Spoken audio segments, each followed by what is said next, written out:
नमस्कार दोस्तों, स्वागत है आपका आपके अपने YouTube चैनल कष्ट हरण में। मित्रों, आज हम भगवत गीता के प्रथम अध्याय के श्लोक क्रमांक 14 और 15 पर विचार करेंगे।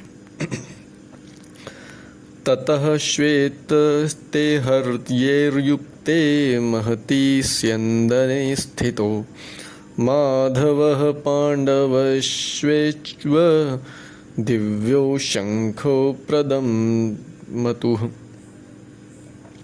दूसरी ओर से श्वेत घोड़ों द्वारा खींचे जाने वाले विशाल रथ पर आसीन भगवान श्री कृष्ण तथा अर्जुन ने अपने अपने दिव्य शंख बजाए। तात्पर्य: भीष्म पितामह द्वारा बजाए गए शंख की तुलना में भगवान श्री कृष्ण और अर्जुन के शंखों को दिव्य कहा गया है। दिव्य शंखों के नाद से यह सूचित हो रहा था कि दूसरे पक्ष की विजय की कोई आशा न थी, क्योंकि कृष्ण पांडवों के पक्ष में थे। जयस्तु पांडुपुत्राणाम येषां पक्षे जनार्दनः। जय सदा पांडु के पुत्र जैसों की ही होती है, क्योंकि स्वयं परब्रह्म परमेश्वर भगवान श्री कृष्ण उनके साथ हैं। और जहाँ जहाँ भगवान विद्यमान है वहीं वहीं माता लक्ष्मी भी रहती है, क्योंकि वे अपने पति के बिना नहीं रह सकती। अतः जैसा कि भगवान श्री विष्णु या भगवान श्री कृष्ण के शंख द्वारा उत्पन्न दिव्य ध्वनि से सूचित हो रहा था, विजय तथा श्री दोनों ही अर्जुन की प्रतीक्षा कर रही थी।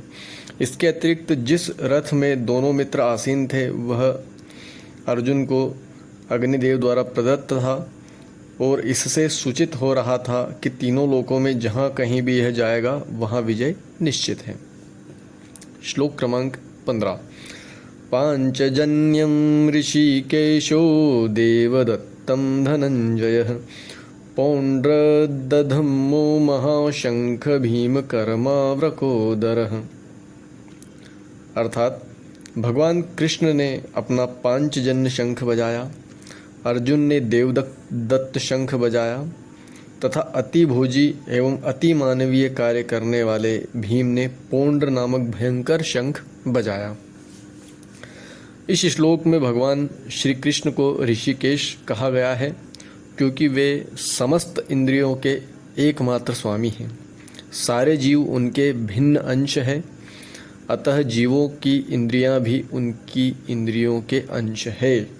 चूँकि निर्विशेषवादी जीवों की इंद्रियों का कारण बताने में असमर्थ है, इसलिए वे जीवों को इंद्रिय रहित या निर्विशेष कहने के लिए उत्सुक रहते हैं।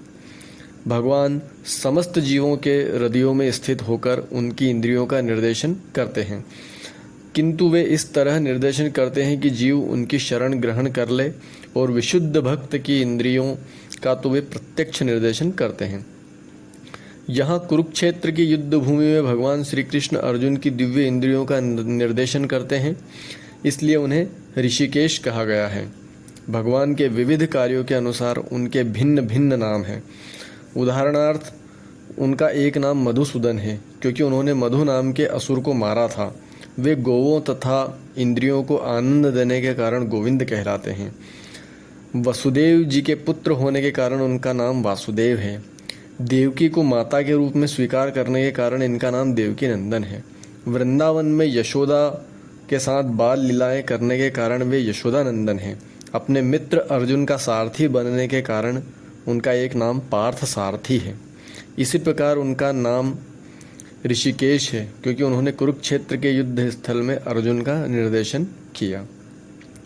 इस श्लोक में अर्जुन को धनंजय कहा गया है, क्योंकि जब इनके बड़े भाई को विभिन्न यज्ञ संपन्न करने के लिए धन की आवश्यकता हुई थी तो उसे प्राप्त करने में इन्होंने सहायता की थी। इसी प्रकार भीम को वृकोदर कहलाते हैं, क्योंकि जैसे वे अधिक खाते हैं उसी प्रकार के वे अति मानवीय कार्य भी करते थे, जैसे हिडिंबासुर का वध। अतः पांडवों के पक्ष में भगवान श्री कृष्ण इत्यादि विभिन्न व्यक्तियों द्वारा विशेष प्रकार के शंखों का बजाया जाना युद्ध करने वाले सैनिकों के लिए अत्यंत प्रेरणाप्रद था। विपक्ष में ऐसा कुछ न था, न तो परम निर्देशक भगवान श्री कृष्ण थे, न ही भाग्य की देवी श्री। अतः युद्ध में उनकी पराजय पूर्व निश्चित थी। शंखों की ध्वनि मानो यही संदेश दे